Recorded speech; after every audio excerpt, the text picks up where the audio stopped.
the English Channel, a narrow stretch of water separating England from France. For centuries, it has been a bustling maritime route.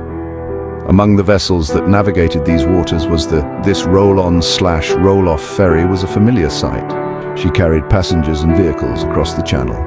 She was a symbol of connection between two nations. Her story, however, took a tragic turn. On March 6, 1987, the capsized just minutes after leaving port. It was a disaster that shocked the world. This event underscored the importance of maritime safety and the devastating consequences of human error. And it was a substantial vessel. She measured 188 meters in length. Her beam, or width, was 26 meters. This massive ferry had a gross tonnage of 8,912. She had the capacity to carry over 4,000 tons of cargo and hundreds of passengers. She was owned by Townsend Thoresen, a prominent ferry operator in the English Channel. They primarily operated between the ports of Dover in England and Zeebrugge in Belgium. This route was a vital link for trade and tourism. It provided a quick and efficient way to transport goods and people across the channel. The day of the disaster began like any other. There was scheduled for an evening departure from Zeebrugge. The weather was calm and the seas were relatively smooth.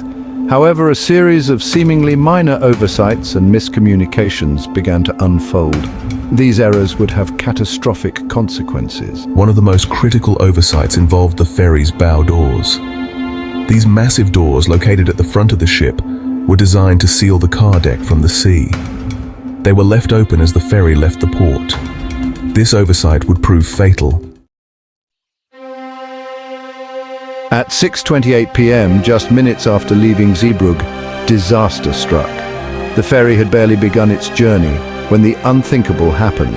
As the ferry gained speed, seawater began to rush onto the car deck through the open bow doors. The crew and passengers were unaware of the impending danger. The water surged in with incredible force, quickly flooding the lower decks. The inrush of water was sudden and overwhelming. It was as if a dam had burst, sending torrents of water crashing through the ship. The ferry, now unstable, began to list heavily to one side. The tilt was so severe that it was impossible to stand upright. Within 6 terrifying minutes, the ferry capsized. The speed at which it happened left everyone in shock. She came to rest on her side in shallow water, a tragic end to what should have been a routine voyage. Passengers and crew were thrown into chaos. The sudden shift turned the interior into a disorienting maze. The once familiar surroundings of the ferry were now a terrifying labyrinth of twisted metal and rushing water. Every corner held new dangers. The water came in so fast it was like a tidal wave, unstoppable and relentless. We didn't have time to react. Panic set in almost immediately as people scrambled for safety. Everything happened in a blur.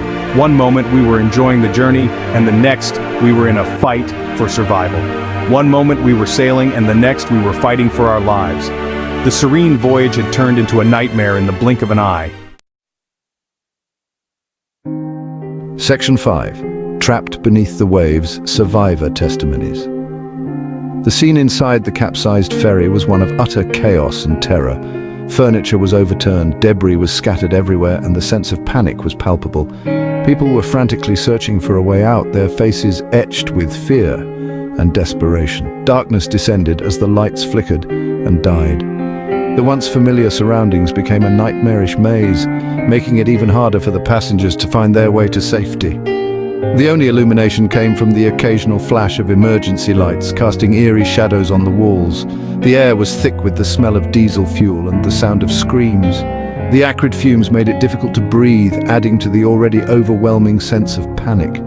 The cries for help echoed through the corridors, a haunting reminder of the dire situation. Survivors described the desperate struggle to escape the rising water. They recounted how they had to wade through waist-deep water, pushing against the current, trying to reach higher ground. Every step was a battle, and the fear of drowning was ever present. Some were trapped in air pockets, clinging to anything they could find. These small pockets of air became their lifeline, offering a brief respite from the chaos. They held on to floating debris, praying for a miracle, hoping that rescue would come in time. Others were swept away by the surging water. The powerful currents carried them through the ship, separating them from their loved ones. The force of the water was relentless, making it nearly impossible to stay together or find a safe place to hold on. One survivor, a young woman named Tracy Emsley, vividly recalled the moment the ferry capsized. She described the sheer terror she felt as the boat began to tip, the sound of metal groaning under the strain, and the screams of her fellow passengers. It was like being in a washing machine, she said. The water was churning violently, tossing everyone around. The force of the waves was so strong that it was impossible to stay on your feet. People were being thrown against walls and furniture, adding to the chaos. The boat was going from side to side. Each tilt felt more extreme than the last, and it was clear that the ferry was losing its battle against the storm. The sense of impending doom was inescapable, and everyone knew that it was only a matter of time before the worst happened. Then, it just went over. The ferry capsized, throwing everyone into the water. The sudden shift was disorienting, and many found themselves struggling to understand what had just happened. The once solid ground beneath their feet was now a treacherous, shifting landscape. Tracy managed to escape through a broken window. She described the difficulty of squeezing through the narrow opening, her heart pounding with fear. The cold water outside was a shock, but it was a relief to be out of the sinking vessel. She clung to the side of the overturned hull for hours until she was rescued. The wait felt like an eternity, but she held on, driven by the hope of survival. When rescuers finally arrived, it was a moment of overwhelming relief and gratitude. Section 6. A race against time, rescue and recovery. As news of the disaster spread, a massive rescue operation swung into action. Helicopters hovered overhead. Rescue boats battled rough seas to reach the stricken vessel. Divers from the Belgian Navy, along with local fishermen and volunteers, worked tirelessly to free those trapped inside. The rescue efforts were hampered by the darkness, the cold water, and the precarious position of the capsized ferry. But amid the tragedy, there were stories of incredible bravery and selflessness. Passengers helped each other to safety. Rescue workers risked their own lives to save others.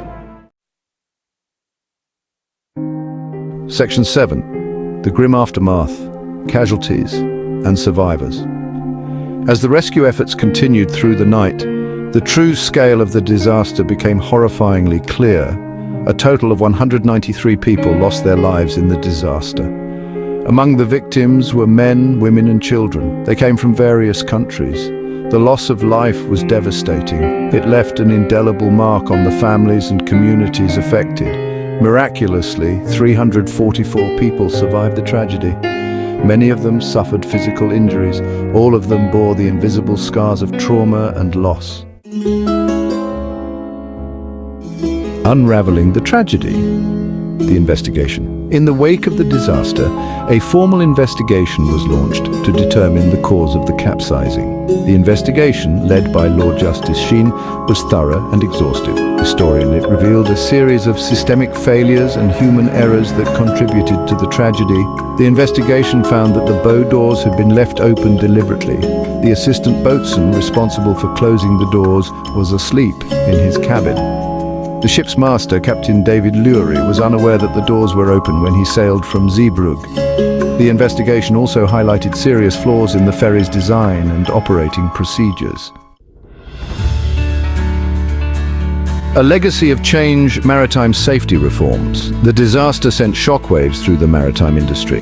The investigation's findings led to significant changes in safety regulations and operating procedures for ro-ro ferries worldwide. Maritime expert. One of the most important changes was the mandatory installation of closed-loop bow door indicators. This system provides a visual and audible alarm on the bridge if the bow doors are not properly closed.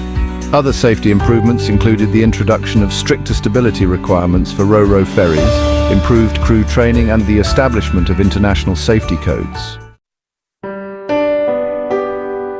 Scars of the sea, long-term impacts on survivors.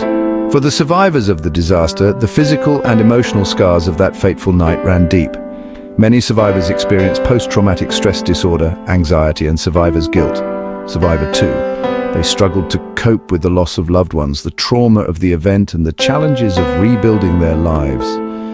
In the years that followed, survivors formed support groups. They sought counseling and therapy to help them heal. Their stories serve as a reminder of the human cost of maritime disasters. remembering the Herald lessons for the future. The disaster stands as a stark reminder of the importance of maritime safety. The tragic event, which claimed the lives of so many, serves as a powerful lesson in the need for stringent safety measures and constant vigilance. It highlights the devastating consequences of human error and complacency. When safety protocols are ignored or inadequately enforced, the results can be catastrophic. Historian. The tragedy led to significant improvements in safety regulations and operating procedures for ro-ro ferries worldwide. These changes were not just incremental but transformative, reshaping the entire industry. These changes have undoubtedly saved countless lives. Enhanced safety features, better training for crew members, and more rigorous inspections have all contributed to a safer maritime environment. However, the lessons of these must not be forgotten. Each year, memorial events remind us of the lives lost and the importance of ongoing vigilance. The pursuit of maritime safety is an ongoing process. It is not a one-time effort, but a continuous commitment to improvement and adaptation. It requires constant vigilance, rigorous training, and a commitment to learning from past mistakes. Regular drills and updated training programs ensure that crew members are always prepared for emergencies. By remembering the victims and honoring the resilience of the survivors, we can strive to make the seas safer for all who sail upon them.